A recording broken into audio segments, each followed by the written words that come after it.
হাদিস শরীফের মধ্যে এসেছে, আযাব যখন মাথার দিক থেকে আসবে, নামাজ দাঁড়িয়ে যাবে, মাথার দিক থেকে নামাজ দাঁড়িয়ে যাবে, বলবে এই দিক থেকে আসতে পারবা না, আমি তোমাকে আসতে দিব না। নেক আমল নামাজ বাধা দিবে। পায়ের দিক থেকে আসতে যাবে, রোজা দাঁড়িয়ে যাবে, বাধা দিবে, এই দিক থেকে আসার রাস্তা নাই। ডান দিক থেকে আসবে, তার জিকির তাকে বাধা দিবে। বাম দিক থেকে আসবে, তার দান খায়রাত তাকে বাধা দিবে। চতুর্দিক থেকে নেক আমল এই বান্দাকে হেফাজত করবে। তাহলে আমাদের আসল প্রয়োজন কি? নেক আমল করা। কি করা? নেক আমল করা। নেক আমল করার জন্য আল্লাহ তাআলা দুনিয়াতে পাঠিয়েছেন।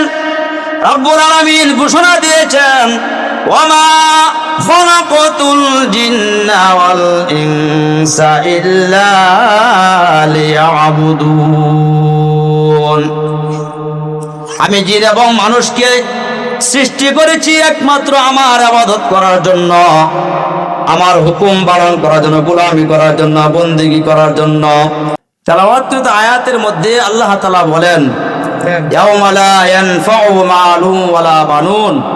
কিয়ামতের কঠিন মুসিবতের দিনে সম্পদ তোমাদের কোনো কাজে আসবে না, এবং কিয়ামতের কঠিন মুসিবতের দিনে সন্তান তোমাদের কোনো উপকারে আসবে না।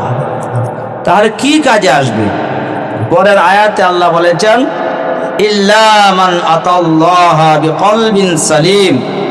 যে ব্যক্তি আল্লাহর কাছে কলবে সালিম নিয়ে যাবে, সুস্থ হৃদয় নিয়ে যাবে, গুনাহমুক্ত অন্তর নিয়ে যাবে, স্বচ্ছ পরিচ্ছন্ন অন্তর নিয়ে যে যাবে, আল্লাহ তাআলা তার এই গুনাহমুক্ত অন্তরের কারণে তাকে নাজাত দিবেন। তার গুনাহমুক্ত অন্তরটাই কিয়ামতের দিন কাজে আসবে। এই হলো আয়াতের অর্থ। হাদিসে নবীজি সাল্লাল্লাহু আলাইহি ওয়াসাল্লাম বলেছেন, ইন্নাল্লাহা লা ইয়ানজুরু ইলা সুওয়ারিকুম ওয়ালা আমওয়ালিকুম। নিশ্চয় আল্লাহ তাআলা তোমাদের সূরত দেখেন না, তোমাদের চেহারা কার কত সুন্দর, বডি কার কত মজবুত সেটা দেখেন না। ওয়ালা আমওয়ালিকুম, তোমাদের মালও দেখেন না। আল্লাহ তোমাদের চেহারা দেখেন না, সম্পদও দেখেন না। ওয়ালাকিন ইয়ানজুরু ইলা কুলুবিকুম ওয়া আমালিকুম, বরং আল্লাহ তাআলা তোমাদের কলব দেখেন, হৃদয়টা দেখেন, অন্তরটা কার কত স্বচ্ছ এবং সুন্দর, এবং তোমাদের আমল দেখেন, কার আমল কত সুন্দর। সুন্দর অন্তর আর সুন্দর আমল আল্লাহ তাআলা দেখেন। এটা হলো হাদিসের অর্থ। তাহলে হাদিস এবং আয়াত থেকে আমরা কি বুঝলাম? কিয়ামতের দিন আমাদের সম্পদও কাজে আসবে না, সন্তানও উপকারে আসবে না, ক্ষমতাও কাজে আসবে না, চেহারা সুরতও কোনো কাজে আসবে না।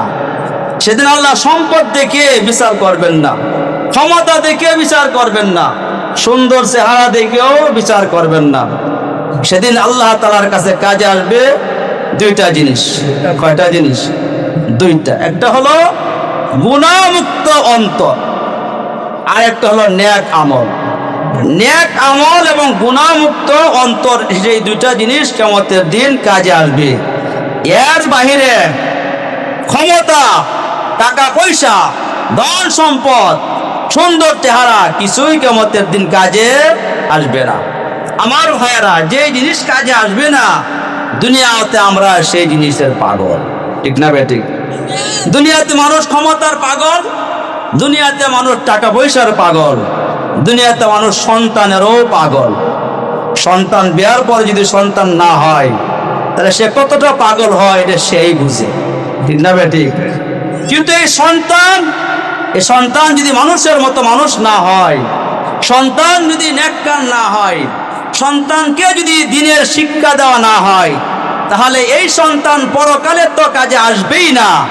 দুনিয়াতেও এরকম সন্তান মা বাবার কাজে আসে না, মা বাপকে ভুলে যায়। ঠিক যাবে? ঠিক। আপনি বৃদ্ধাশ্রমে যান, ওল্ড কেয়ারে যান, দেখবেন সেখানে যেসব বৃদ্ধ বৃদ্ধা আছে, এদের সন্তান মূর্খ না, অশিক্ষিত না, অনেক বড় বড় শিক্ষিত ছেলেদের মা বাবাই বৃদ্ধাশ্রমে আছে। তাহলে দুনিয়াতেই সন্তান মা বাপকে ভুলে যায়, পরকালে কাজে আসবে।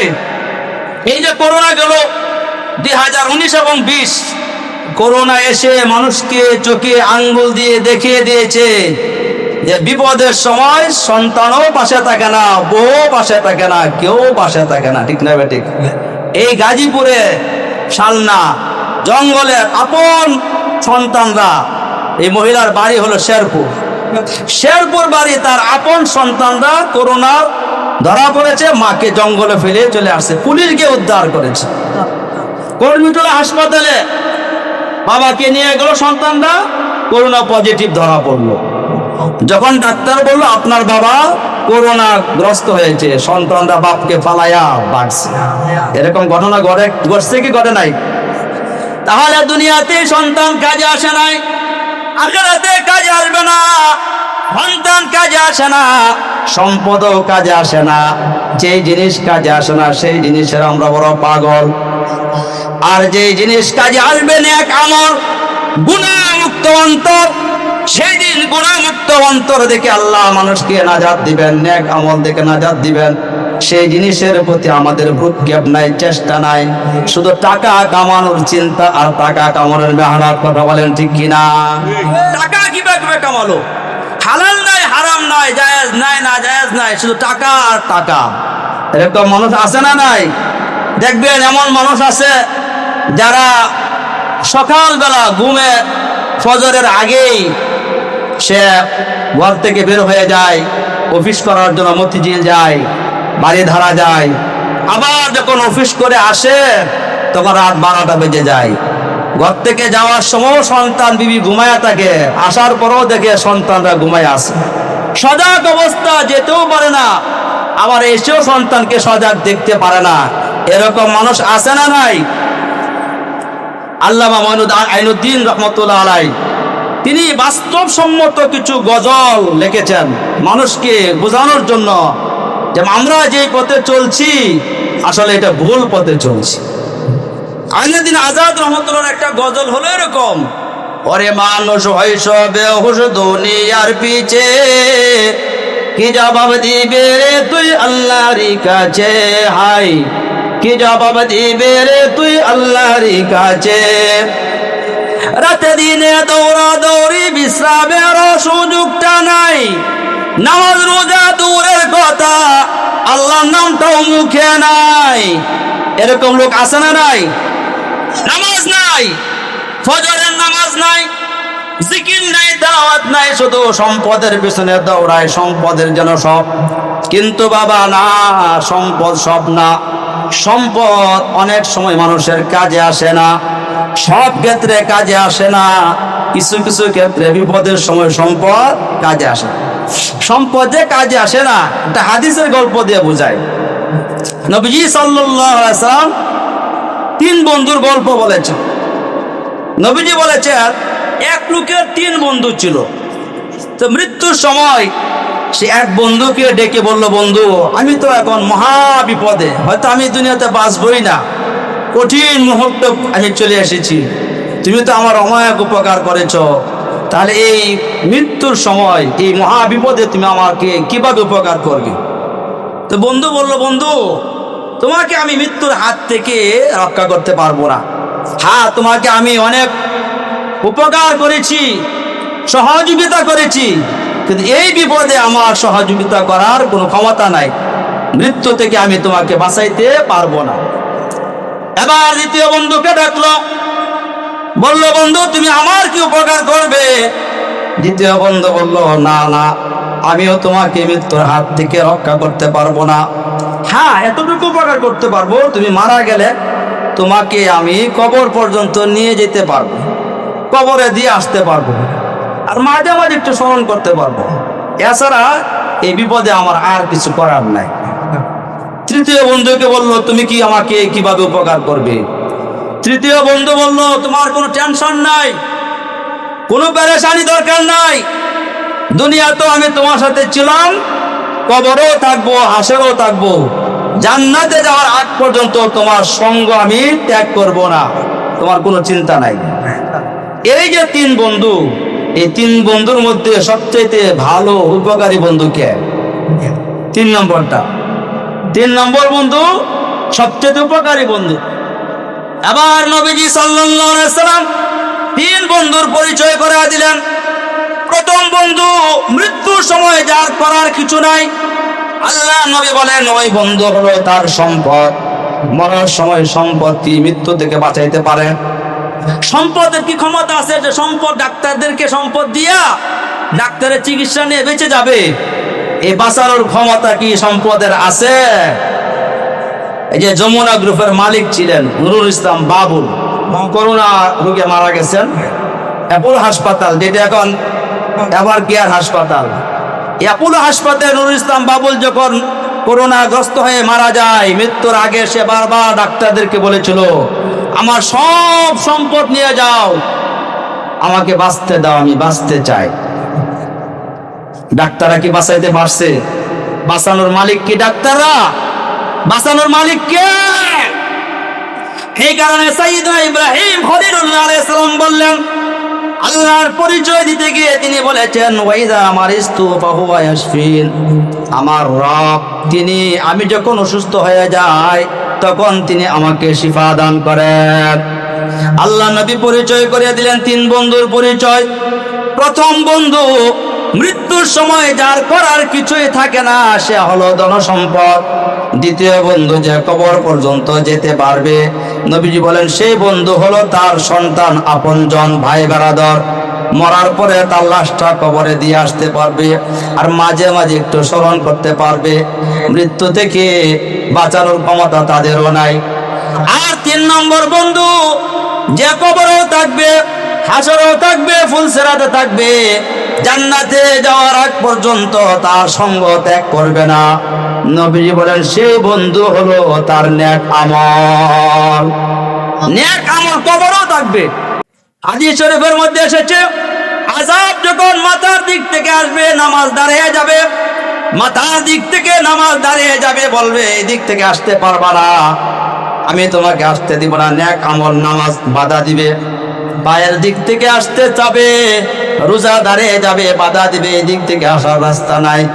ডান দিক থেকে আসবে, তার জিকির তাকে বাধা দিবে। বাম দিক থেকে আসবে, তার দান খায়রাত তাকে বাধা দিবে। চতুর্দিক থেকে নেক আমল এই বান্দাকে হেফাজত করবে। তাহলে আমাদের আসল প্রয়োজন কি? নেক আমল করা। কি করা? নেক আমল করা। নেক আমল করার জন্য আল্লাহ তাআলা দুনিয়াতে পাঠিয়েছেন। রব্বুল আলামিন ঘোষণা দিয়েছেন ওয়ামা খালাকাতুল জিন্না ওয়াল ইনসা ইল্লা লিয়াবুদুন, আমি জিন এবং মানুষকে সৃষ্টি করেছি একমাত্র আমার ইবাদত করার জন্য, আমার হুকুম পালন করার জন্য, গোলামি করার জন্য, বন্দেগী করার জন্য। বন্দেগী কোন, বন্দেগী কোন, বন্দেগী জিন্দেগি বে বন্দেগী শর্মন্দেগী। ইবাদত করার জন্য কিন্তু আমরা বাংলাদেশের মানুষ বলা হয় যে ধর্ম পরায়ণ মানুষ। এই ধর্ম পরায়ণ মানুষের অবস্থা হলো এই দেশে শতকরা 8% নামাজি। নামাজির সংখ্যা কত? 100 জনের মধ্যে 8%। তো এই যদি হয় ধর্ম পরায়ণ বাংলাদেশের মানুষের অবস্থা, তাহলে অন্য দেশের কি অবস্থা? এই জন্য ইবাদত ছাড়া কোনো গতি নাই। নামাজ হলো সবচেয়ে বড় ইবাদত। নামাজ কাল কিয়ামতের দিন সর্বপ্রথম নামাজের হিসাব নেওয়া হবে। আল্লাহ রাসূল সাল্লাল্লাহু আলাইহি ওয়াসাল্লাম বলেছেন আউয়ালু মা ইউহাসাবুল বিহিল আবদু ইয়াউমুল কিয়ামাতিস সালাহ, কিয়ামতের দিন বান্দার সর্বপ্রথম হিসাব হবে তার নামাজের। আমলের মধ্যে নামাজের হিসাব হবে আগে। নামাজ যদি ভালো হয়, নামাজ যদি তার সুন্দর হয়, আল্লাহ রাসূল বলেন তাহলে বাকি আমলগুলো তার জন্য সহজ হয়ে যাবে। ফাকাদ আফলাহ ওয়া আনজাহা, নামাজ যদি ঠিক হয়ে যায়, নামাজটা যদি তার আল্লাহর কাছে মকবুল হয়ে যায়, তাহলে সে কামিয়াব। নামাজ হলো সবচেয়ে উত্তম ইবাদত। টাকা পয়সা, ধন সম্পদ এগুলো মানুষের দুনিয়াতে কিছু কাজে আসলো, পরকালে কাজে আসবে না। আর আল্লাহ তাআলা টাকা পয়সার লোভ লালসা মানুষের অন্তরে এমন করে দিয়েছেন যে মানুষের যত সম্পদ বেশি হোক তার কখনো লোভ যাবে না। সম্পদের লোভটা এত বেশি যে এরকম নয় যে আমার অনেক সম্পদ হয়ে গেছে এখন আর দরকার নাই, বরং যার সম্পদ বেশি তার আরো বেশি দরকার। ঠিক না ঠিক? আল্লাহ নবী বলেছেন, লাউ কানা লিইবনি আদম ওয়াদিয়ান মিন যাহাবিন লাহাব্বা আন ইয়াকুনা লাহু ওয়াদিয়ান আখার। মানুষের যদি একটা স্বর্ণের পাহাড় থাকে, একটা উপত্যকা থাকে, একটা মাঠ ভর্তি স্বর্ণ যদি থাকে, সে চাইবে আরেকটা মাঠ স্বর্ণ ভর্তি হয়ে যায়, আরেকটা মাঠ চাবে। স্বর্ণ ভর্তি একটা ময়দান আছে, এরপরও তার লোভ শেষ হবে না, সে চাবে আরেকটা ময়দান যদি স্বর্ণ ভর্তি হইতো। আল্লাহ নবী বলেছেন, কবরের মাটি ছাড়া তার মুখ ভরবে না। দুনিয়াতে যতই সম্পদের মালিক হোক সে আরো চাবে। আল্লাহ রাব্বুল আলামিন সূরা তাকাসুরের মধ্যে বলেছেন, আল্লাহাকুমুত তাকাতুরু হাত্তা যুরতুমুল মাকাবির। সম্পদের প্রাচুর্য, কার চেয়ে কে বেশি সম্পদ কামাবে, এই সম্পদ কামানোর প্রতিযোগিতা তোমাদেরকে গাফেল করে রাখে, আল্লাহর জিকির থেকে গাফেল করে রাখে, নামাজ থেকে গাফেল করে রাখে। আল্লাহ তাআলা বলেছেন, 1 বছর 2 বছর নয়, হাত্তা যুরতুমুল মাকাবির, কবরে যাওয়ার আগ পর্যন্ত সম্পদের বড়াই, সম্পদের প্রতিযোগিতা মানুষকে গাফেল করে রাখে। পরের আয়াতে আল্লাহ বলেন, কাল্লা সাওফা তা'লামুন সুম্মা কাল্লা সাওফা তা'লামুন। কাল্লা, কখনো নয়। হে মানুষ, তুমি যে সম্পদের ভিতরে দৌড়াইতেছো এটা কখনো তোমার ঠিক হচ্ছে না।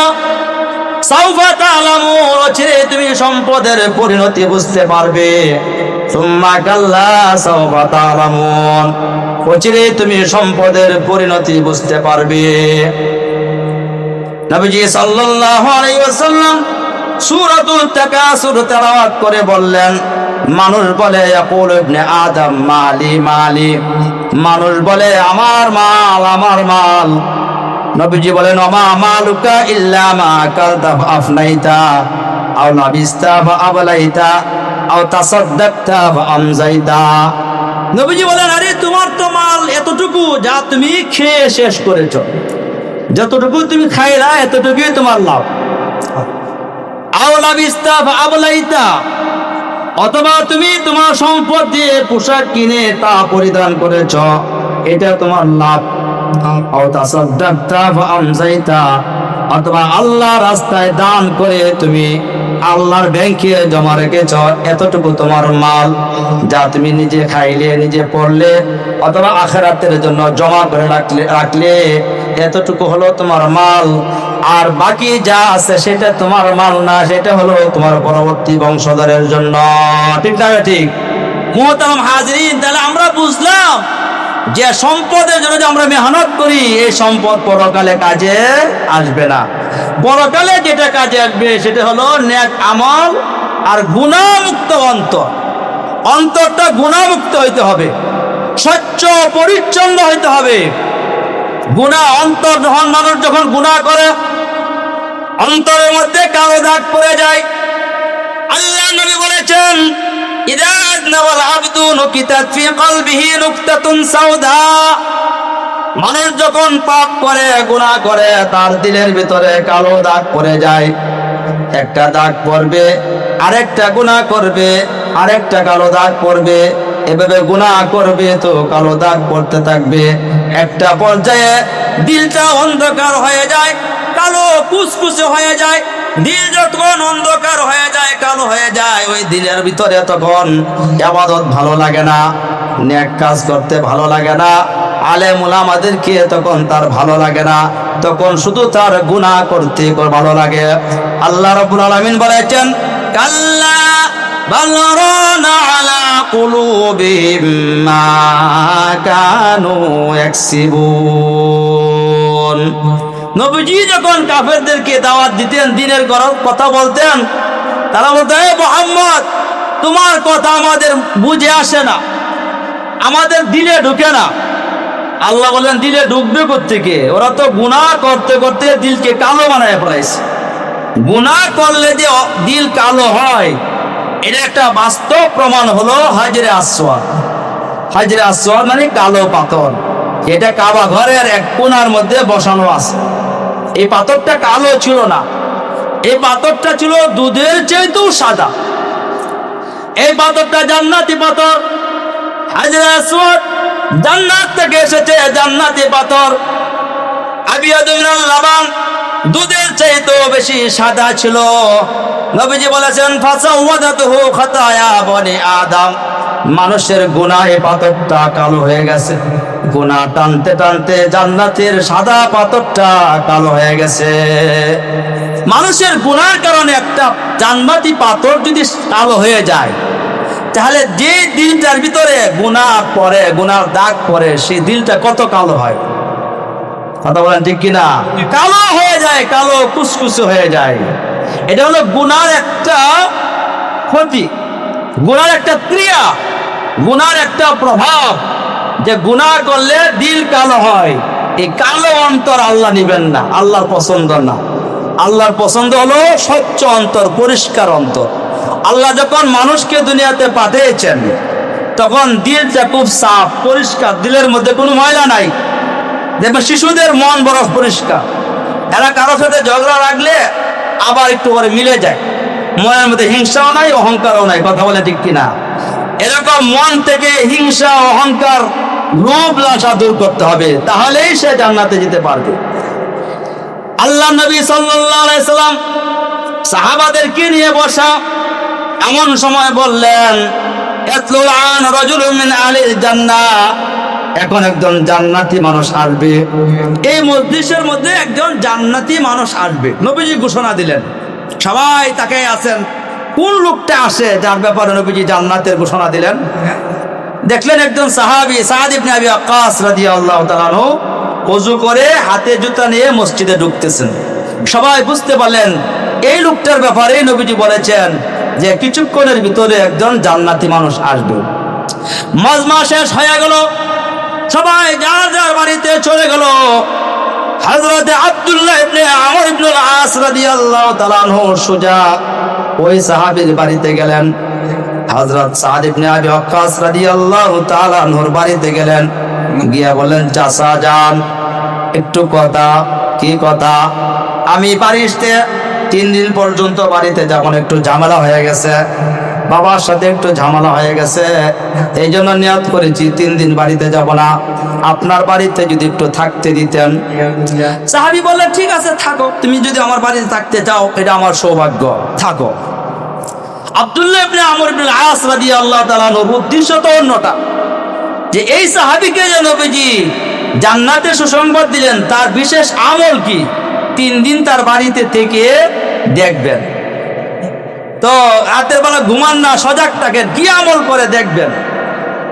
তো 3 দিন থাকার পরে বললেন চাচা, আসল বিষয় হলো বাড়িতে আমার কোনো ঝামেলা হয় নাই, ঝগড়াও হয় নাই। আমি যে আপনার বাড়িতে 3 দিন থাকলাম এর একটা কারণ আছে। আমরা যখন নবীজির দরবারে বসা ছিলাম, আল্লাহ নবী ঘোষণা করেছিলেন ইয়াতলুল আন রাজুলুম মিন আহলিল জান্নাহ, এখন একজন জান্নাতি মানুষের আগমন ঘটবে। নবীজির এই ঘোষণার পরে আপনি গেছেন, আর কেউ যায় নাই। তাই চিন্তা করলাম আপনি জান্নাতি মানুষ, নবীজির প্রত্যেকে জান্নাতের সুসংবাদ পাইলেন, আপনার কি আমল, সেই আমলটুকু দেখার জন্য আমি আপনার বাড়িতে 3 দিন মেহমান হয়েছি। কিন্তু দেখলাম বিশেষ কোনো আমল তো আপনার নাই। 5 ওয়াক্ত নামাজ পড়েন, স্বাভাবিকভাবে আমরা যেরকম আমল করি আপনিও সেই আমল করেন, বিশেষ আলাদা কোনো আমল তো আমরা দেখলাম না। তো সাহাবী বললেন যে বাতিজা, আমার আমল এরকমই, বিশেষ কোনো আমল আমার নাই, আমি এমনই আমল করি। তো আব্দুল্লাহ ইবনে আমর ইবনে আস তিনি যখন চলে আসতেছিলেন তখন ডেকে আনলেন, ডেকে এনে বললেন একটা আমল আমার আছে, সেটা হলো কারো প্রতি আমার কোনো হিংসা নাই, কারো ভালো দেখে আমার মনের মধ্যে কষ্ট আসে না, মন জ্বলে না, আমার ভিতরে হিংসা নাই। এই আমলের কথা বললেন। সাহাবী বলেন হ্যাঁ, এই আমলটা অনেকের ভিতরেই নাই, অনেকে দেখা যায় নামাজ পড়ে, রোজা রাখে, প্রথম কাতারে দাঁড়িয়ে নামাজ পড়ে, আবার হজও করে, বারবার হজ করে, উমরা করে, কিন্তু দিলের ভিতরে অহংকার আছে না নাই? আবার হিংসা, আবার লোভ লালসা, এই যে অন্তরের রূপগুলো যার ভিতরে আছে, বাহ্যিক আমল করেও সে জান্নাতে যেতে পারবে না। আগে দিলটা সাফ করতে হবে। দিল হলো আসল আমলের জন্য। দিল হলো কি আসল, মনটা আসল। এই যে আমাদের অন্তর, এই অন্তরটা হলো বডির রাজা। আমাদের পুরা দেহের রাজা হলো অন্তর, আর অঙ্গ প্রত্যঙ্গ হলো প্রজা। দেশে যেরকম রাজা থাকে, প্রজা থাকে, আমাদের পুরা বডির রাজা হলো অন্তর, আর চোখ কান এগুলো হলো কি প্রজা। প্রজা তো রাজার কথাই তো প্রজারা চলে, রাজার কথাই কি প্রজারা চলে। আমাদের মন যেটা বলে, হাতও সেটা করে, পাও সেটা করে, চোখও সেটা করে। এই যে আপনারা যে আসছেন, আসার আগে মন এই কথা বলছে, যা মাহফিল যেহেতু হইতেছে, দোকানে বসে না থেকে, বাড়িতে বসে না থাকে, মাহফিলে একটু বসে থাকে। মন কিন্তু আপনাকে আগে এই ইনফরমেশন দিছে, এরপরে আসছেন। যারা আসে নাই তাদের মন বলছে, আরে এখন গিয়ে কি করব। এখন তো আমাদের ইমাম সাহেব ওয়াজ করতেছেন, আমরা যাব প্রধান বক্তার সময়। তার মন তাকে এইভাবে ইনফরমেশন দিয়েছে যে প্রধান বক্তার সময় যাব, এখন যাব না, এই জন্য তারা আসেন। ঠিক না ঠিক? তো মানুষের মন যা বলে মানুষ সেটাই করে। হাত পা চোখ কান সব হলো মানুষের মনের অনুগামী। আরো উদাহরণ দিলে বুঝবেন। একজন মানুষের সাথে আর একজন মানুষের ঝগড়া, এখন ও তার দিকে তাকাই না, তার একজন বলে, এই আপনি ওর দিকে তাকায় কথা বলেন। ওর দিকে তাকাইতে আমার মন চাই না। যদি কারোর সাথে কারো মনের মিল না থাকে, তাহলে চোখেও কিন্তু তার দিকে তাকাই না। ঠিক না ঠিক? মনের মিল নাই, এই জন্য তার দিকে তাকাই না। তো যদি বলেন তার দিকে তাকায় কথা বলেন, সে বলে ওর দিকে তাকাইতে আমার মন চায় না, ওর দিকে চাইতে আমার মন চাই না। মানুষকে মন দিয়ে চায় না, চোখ দিয়ে চায়। কি দিয়ে দেখে? চোখ দিয়ে দেখে।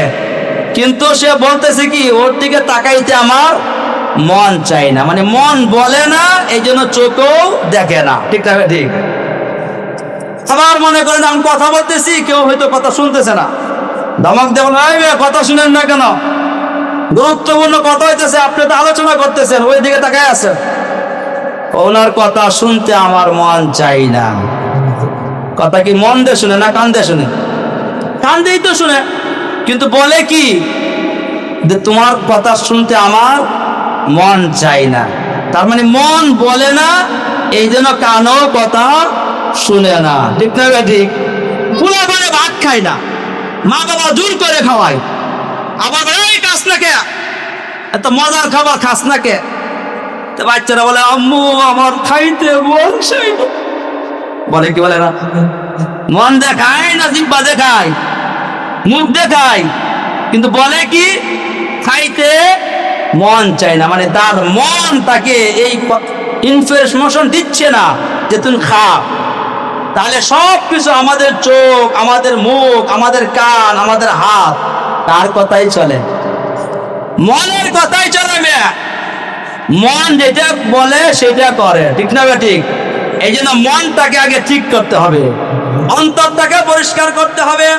আল্লাহ নবী, বিশ্ব নবী সাল্লাল্লাহু আলাইহি ওয়াসাল্লাম বলেছেন, আলা ইন্না ফিল জাসাদি মুদগা ইযা সালুহাত সালুহাল জাসাদু কুল্লুহু ওয়া ইযা ফাসাদাত ফাসাদাল জাসাদু কুল্লুহু আলা ওয়া হিয়াল কলব। আল্লাহ নবী বলেছেন, শুনে রাখো, মানুষের দেহের মধ্যে একটা গোশতের টুকরা আছে, একটা মাংসপিণ্ড আছে। ওই মাংসপিণ্ড যখন ভালো হয়, সুস্থ হয়ে যায়, পুরা শরীরটা তখন সুস্থ হয়ে যায়। আর ওই মাংসের টুকরা যখন নষ্ট হয়ে যায়, তখন তার পুরা অঙ্গ প্রত্যঙ্গ নষ্ট হয়ে যায়। নবীজি বলেন, ওই মাংসের টুকরাটা হলো কলব। কলব যদি সুস্থ হয়ে যায়, তখন ওই লোকটা জবান দিয়ে কাউকে কষ্ট দেয় না। কলব যদি সুস্থ হয়ে যায়, তখন সে চোখ দিয়ে হারাম জিনিস দেখে না। কলব যদি সুস্থ হয়ে যায়, হাত দ্বারা কাউকে কষ্ট দেয় না। কথা বলেন ঠিক না বেঠিক? এই জন্য কবি বলেছেন, নষ্ট দিলের ভ্রষ্ট মানুষ আসল মানুষ নয়। নষ্ট দিলের ভ্রষ্ট মানুষ আসল মানুষ নয়। সুস্থ দিলের শুদ্ধ মানুষ আসল মানুষ হয়। সুস্থ দিলের শুদ্ধ মানুষ আসল মানুষ হয়। যার দিলটা পরিষ্কার, যার দিলটা সুস্থ, সে হলো আসল মানুষ। যার দিলটা নষ্ট, সে আসল মানুষ না। ঠিক না ঠিক? হযরত মূসা কালিমুল্লাহ আলাইহিস সালাম, তিনি আল্লাহর সাথে কথা বলতেন। পয়গম্বর মূসা আলাইহিস সালাম আল্লাহর সাথে কথা বলতেন। এই জন্য তার উপাধি হলো কালিমুল্লাহ। তুর পাহাড়ে আল্লাহর সাথে কথা বলতেন, কিন্তু সরাসরি কথা বলতেন না, দেখতেন না, শুধু কথার বিনিময় হয়তো, আদান প্রদান হয়তো। মূসা পয়গম্বর বলেন, আল্লাহ তোমার সাথে তো কত কথাই বলি, প্রেমের কথা বলি, মহব্বতের কথা বলি, প্রয়োজন অপ্রয়োজনের কথা বলি। আল্লাহ তোমারও তো দেখি না, তুমি তাহ কোথায়? তোমাকে কোথায় পাওয়া যাবে? আল্লাহ রাব্বুল আলামিন বললেন, হে মূসা, আমি কোথায় থাকি? আমি তো ওই দিলের ভিতরে থাকি যে দিলটা পরিষ্কার, সুন্দর, স্বচ্ছ, পরিচ্ছন্ন হৃদয়ের ভিতরে আমি থাকি। যাদের অন্তর সুন্দর, তুমি তাদের কাছে যাও, তাহলে আমাকে সেখানে পাবে।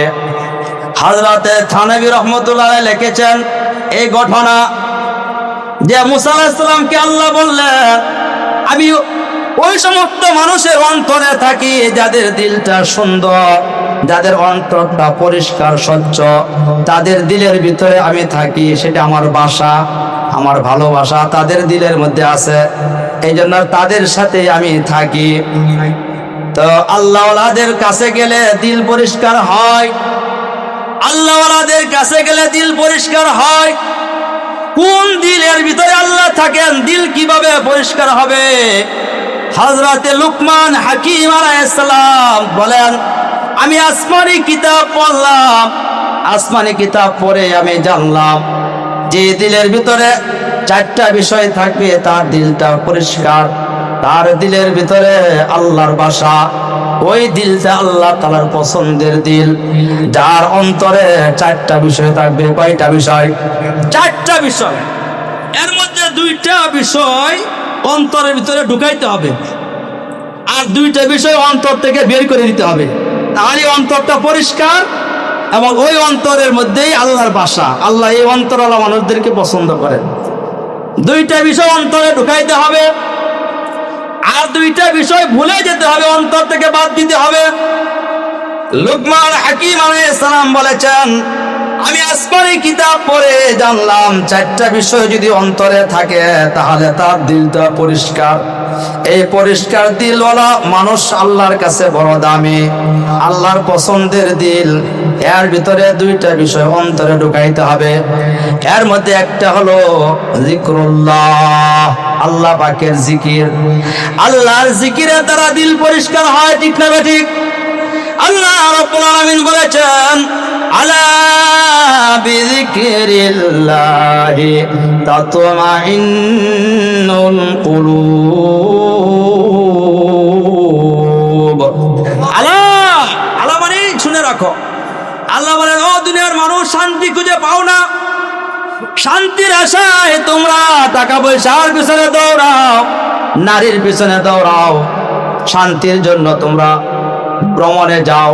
শুনে রাখো, শান্তি হলো আমার জিকিরের মধ্যে।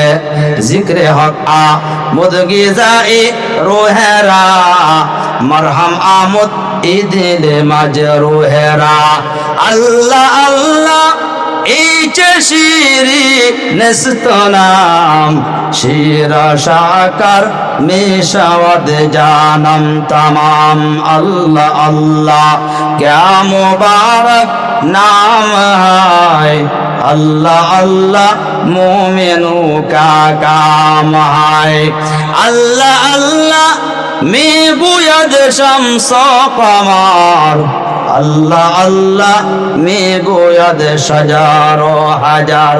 अल्लाह अल्लाह में गुयद अर्द समा, अल्लाह अल्लाह में गुयद যাও হাওয়া, আল্লাহ আল্লাহ মে গোয়াদ যাও হাওয়া। আল্লাহর নামের মজা আছে না নাই? আল্লাহর নাম যখন মানুষ জিকির করে, শুধু জবানে মজা নয়, তার প্রতিটা অঙ্গের মধ্যে মজা পায়।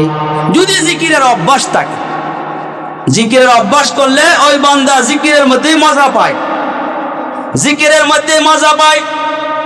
হযরতে জালালউদ্দিন রুমি, মারিফাতের সম্রাট জালালউদ্দিন রুমি রাহমাতুল্লাহ আলাইহি বলেছেন, বরজাবানাম নামে উঁচু, নামে উঁচু বরজাবানাম মেরাওয়াত, হারবুনে মু আজ আসল জোয়ে শাওয়াত।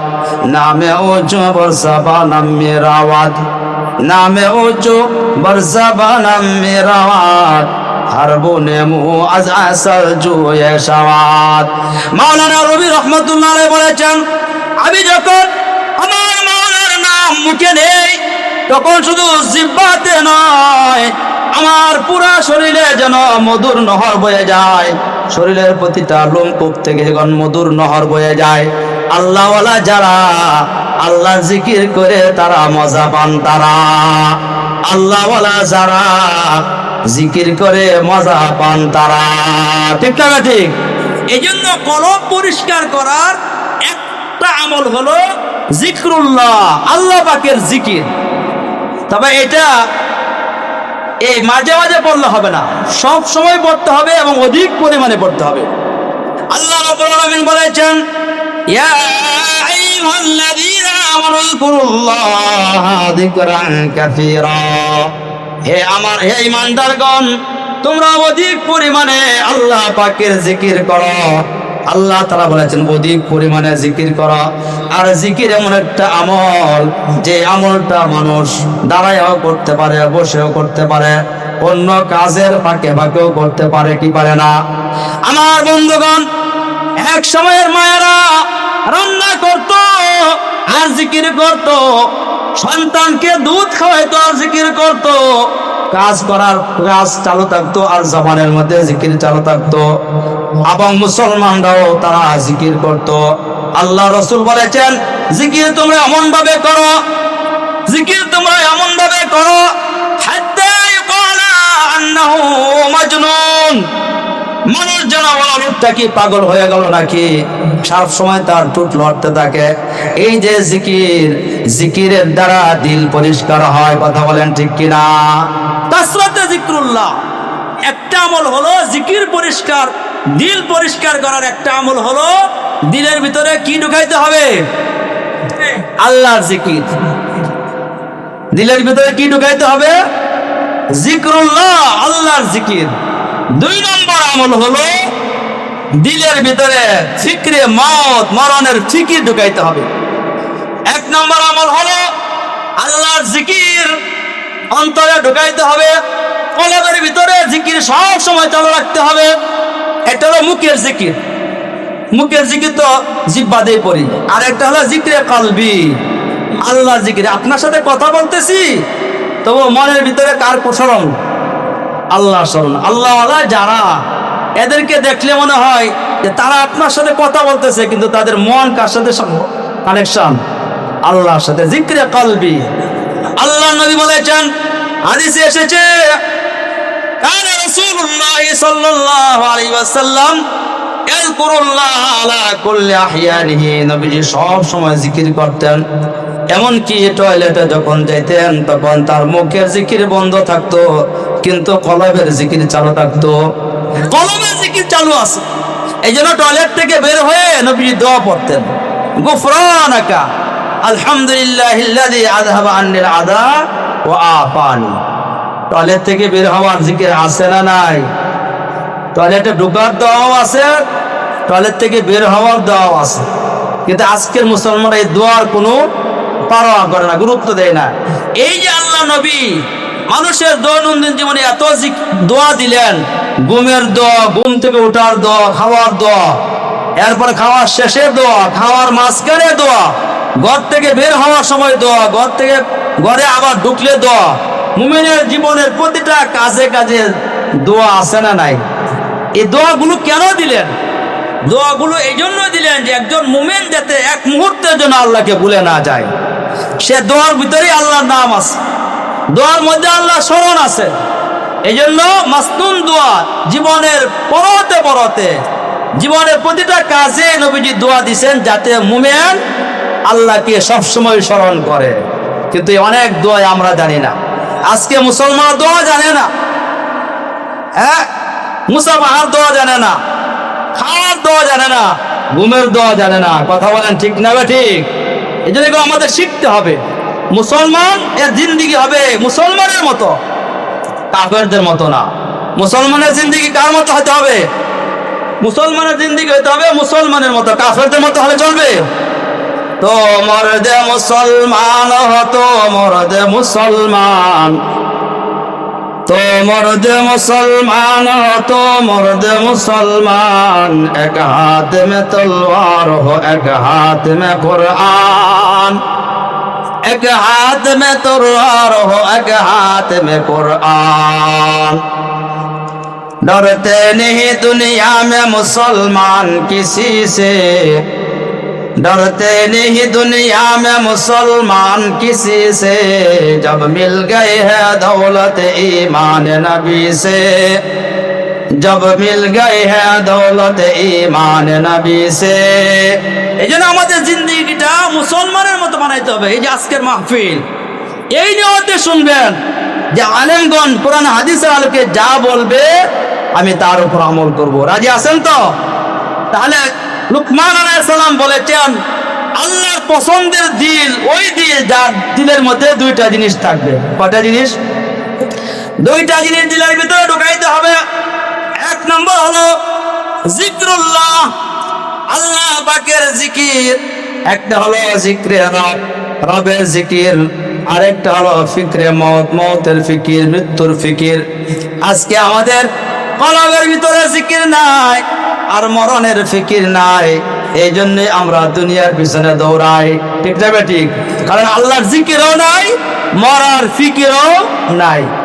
আল্লাহ নবী বলেছেন আকসিরু যিকরা হাদিমিল লাযাতিল মাউত। নবীজি বলেন জীবনের স্বাদ বিনষ্টকারী মরণকে বেশি বেশি করে স্মরণ করো। অমানুষ, তুমি তো মনে করতেছো আর 50 বছর হায়াত পাবে। না না, কখন তোমার মরণ এসে যায় তুমি জানো না। এই জন্য মরণের কথা সব সময় স্মরণ করো। মরণের কথা যখন সব সময় স্মরণ করে ওই মানুষটা হয়ে যায় জ্ঞানী মানুষ। মরণ পাখি যেদিন এসে করবে ডাকাডাকি, থেমে যাবে জীবন আমার, বন্ধ হবে আখি। থেমে যাবে জীবন তোমার, বন্ধ হবে আখি। ওরে মন, থেমে যাবে জীবন তোমার, বন্ধ হবে আখি। ঠিক না ঠিক? মরণ চলে গেলে আফসোস করলেও লাভ নাই। এই জন্য জীবনের হায়াতকে মূল্যায়ন করতে হবে। মৃত্যুর কথা বেশি বেশি স্মরণ করে যেই বান্দা মরণের কথা বেশি বেশি স্মরণ করে তার দিলটা পরিষ্কার হয়ে যায়। নবীজি আরো কিছু আমল দিয়েছেন, দিল পরিষ্কারের জন্য আরো কিছু আমল দিয়েছেন। আল্লাহ নবী হাদিসের মধ্যে বলেছেন ইদা আসাবাহুল মাউত হাদিদা, লোহার মধ্যে যখন পানি ঢুকে তখন লোহাটা জংকার হয়ে যায়। লোহার মধ্যে যখন পানি জাগে লোহা জংকার হয়ে যায়। ঠিক তেমনি ভাবে মানুষের অন্তরটাও জংকার হয়ে যায় গুনার কারণে, দিলটা অপরিষ্কার হয়ে যায়। সাহাবায়ে কেরাম বলেন ইয়া রাসূলুল্লাহ, লোহার জং দূর করার জন্য রেত আছে, রেত দিয়ে ঘষা দিলে লোহার জং দূর হয়ে যায়। দিলকে পরিষ্কার করার মতো কি রেত আছে? নবীজি বলেন হ্যাঁ, দিল পরিষ্কার করার মতো রেত আছে। দিল পরিষ্কার করার রেত হলো কাসরাতু তিলাওয়াতিল কুরআন। আরেকটা বললেন ফিকরুল মাউত, মরণের চিন্তা, মৃত্যুর চিন্তা যার দিলের ভিতরে চলে আসে তার দিল পরিষ্কার হয়। আর কোরআন তেলাওয়াত করলেও দিল পরিষ্কার হয়ে যায়। কোরআন তেলাওয়াতের দ্বারাও দিল পরিষ্কার হয়। আপনি হয়তো পুরা কোরআন পড়তে পারেন না, তাহলে যতটুকু পারেন সূরা ফাতিহা পারেন, আলহামদুলিল্লাহ সূরা তো পারেন, কুল হুয়াল্লাহ সূরা তো পারেন, এগুলোই পড়তে থাকেন। এই সূরাগুলোর ফজিলত কম না বেশি? সূরাতুল ফাতিহা কোরআনের প্রথম সূরা। এই সূরাটা হলো কোরআনের 20 পারার সমান। কেউ যদি সূরা ফাতিহা একবার পড়ে তাহলে 20 পারা কোরআন পড়লে যে সব আল্লাহ তার আমল নামায় সেই সব দেয়া দিবেন। 2 বার পড়বে 40 পারা, 3 বার পড়বে 60 পারা, মানে 2 খতম। সূরা ফাতিহা 3 বার পড়লে 2 খতমের সব পাওয়া যায়। আর সূরাতুল ইখলাস 3 বার পড়লে 1 খতমের সব পাওয়া যায়। তাহলে আমরা কি সূরা ফাতিহা পড়তে পারবো না? সূরা ইখলাস পড়তে পারবো না? সূরা ইখলাস পড়লে বান্দা আল্লাহর কাছে দামি হয়ে যায়। নবীজি একজন সাহাবী হযরত আবু যর গিফারি রাদিয়াল্লাহু তাআলা আনহু নবীজির দরবারে আসতেছেন। এমন সময় জিবরাইল ফেরেশতা এসে বলেন, ইয়াতিকা আবু যর, হাদা আবু যর ইয়াতিকা ইয়া রাসূলুল্লাহ, এই যে আবু যর আপনার সাহাবী আপনার দরবারে আসতেছে। নবীজির দরবারে তো সাহাবীরা আসবেনই। নবীজিকে তো সাহাবারা নিজের জীবনের চাইতে বেশি ভালোবাসে। কিন্তু কোন একজন সাহাবী সম্পর্কে ফেরেশতা এসে যদি বলে যে আপনার সাহাবী আবু যর আসতেছে, তাহলে বোঝা গেল তার বিশেষ কোনো মর্যাদা আছে। যেমন আপনারা যে আসছেন, আপনাদের জন্য কোনো স্লোগান দেওয়া হয়েছে? স্লোগানটা দেওয়া হয় নাই। কিন্তু প্রধান বক্তা যখন আসবে, প্রধান অতিথি যখন আসবে, তখন আগে ঘোষণা দেওয়া হবে প্রধান অতিথির আগমন, শুভেচ্ছার স্বাগতম। ঠিক না ঠিক? আবু যর আসতেছে, জিবরাইল বললেন, নবীজি বললেন, জিবরাইল আবু যরকে তুমি কিভাবে চিনলে? আমার সাহাবী আবু যর একা একা চলে, নরম তবিয়তের মানুষ, মানুষের সাথে মিশে না, একা একা চলে। মদিনার মানুষরা সবাই তাকে চিনে না, তুমি কিভাবে চিনলে? জিবরাইল বললেন, ইয়া রাসূলুল্লাহ, আপনার সাহাবীকে, আপনার সাহাবী আবু যরকে দুনিয়ার মানুষরা চিনতে পারে, কিন্তু আমরা আসমানের ফেরেশতারা এক বাক্যে আবু যরকে চিনি। আচ্ছা, তোমরা আবু যরকে চিনো, কেন চিনো, কিভাবে চিনো? জিবরাইল বলেন, ইয়া রাসূলুল্লাহ, আপনার সাহাবী আবু যরের মধ্যে 2টা গুণ আছে, যে গুণগুলো আল্লাহ বড় পছন্দ করেন।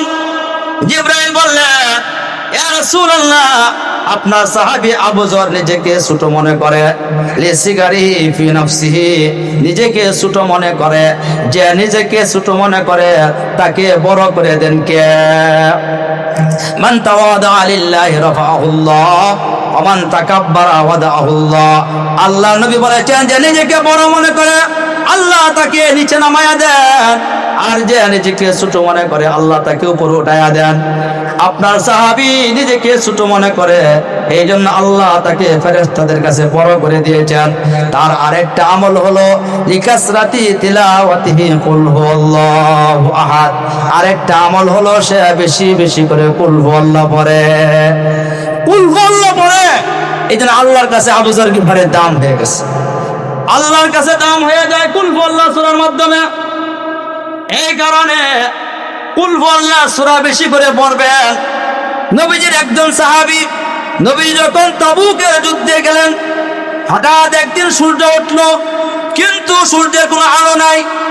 সূর্য উঠেছে, সূর্যের আলো নাই, সূর্যটা ম্লান হয়ে গেছে। নবীজি এবং সাহাবায়ে কেরাম চিন্তা করলেন, ব্যাপারটা কি, আজকে সূর্য নাই কেন? এমন সময় জিবরাইল বসে বললেন, ইয়া রাসূলুল্লাহ, মদিনাতে আপনার সাহাবী মুআবিয়া ইবনে মুআবিয়া সুলামি মারা গেছেন, তার মৃত্যুতে সূর্য পর্যন্ত মলিন হয়ে গেছে। ওগো আল্লাহর নবী, আপনি কি তার জানাজা পড়বেন? নবীজি হলেন তাবুকে, আর মারা গেছে কোথায়? মদিনাতে, 1 মাইলের রাস্তা। তা আপনি কি জানাজা পড়বেন? গায়েবী জানাজা না, উপস্থিত জানাজা। এই কথা বলেই জিবরাইল জানাজা বাড়ি দিয়ে সাহাবীর জানাজা ওই তাবুকের ময়দানে হাজির করে দিলেন। বলেন সুবহানাল্লাহ। জানাজা শেষ হয়ে গেল। নবীজি বলেন, এই জানাজার মধ্যে ফেরেশতা এত বেশি আসছে, আমি আমার পাওটা পুরাটা মাটিতে রাখতে পারি নাই। পাওটাকে আমি পায়ের আঙ্গুলের উপর দাঁড়ায় দাঁড়ায় হাঁটলাম। নামাজ শেষে বললাম, ও ভাই জিবরাইল, আমার সাহাবী মুআবিয়া ইবনে মুআবিয়ার জানাজাতে আজকে এত ফেরেশতা আসছে।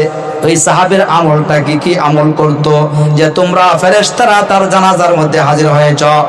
জিবরাইল বলেন, ইয়া রাসূলুল্লাহ, আপনার এই সাহাবী মুআবিয়া রাদিয়াল্লাহু তাআলা আনহু বেশি বেশি কুল হুয়াল্লাহু সূরা পড়তো।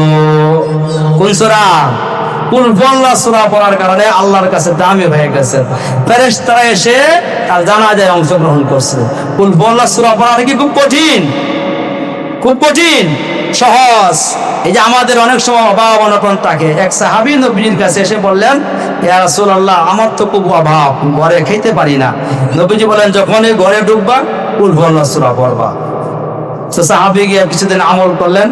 এরপরে একদিন এসে বলেন, হুজুর, আল্লাহ এত বরকত দিছে, আমি এখন নিজেও খেতে পারি, আমার পাড়া প্রতিবেশী সবাইকে দিতে পারি, এরপরে খালি সম্পদ খালি বাড়তি আছে, বাড়তি আছে। সুবহানাল্লাহ।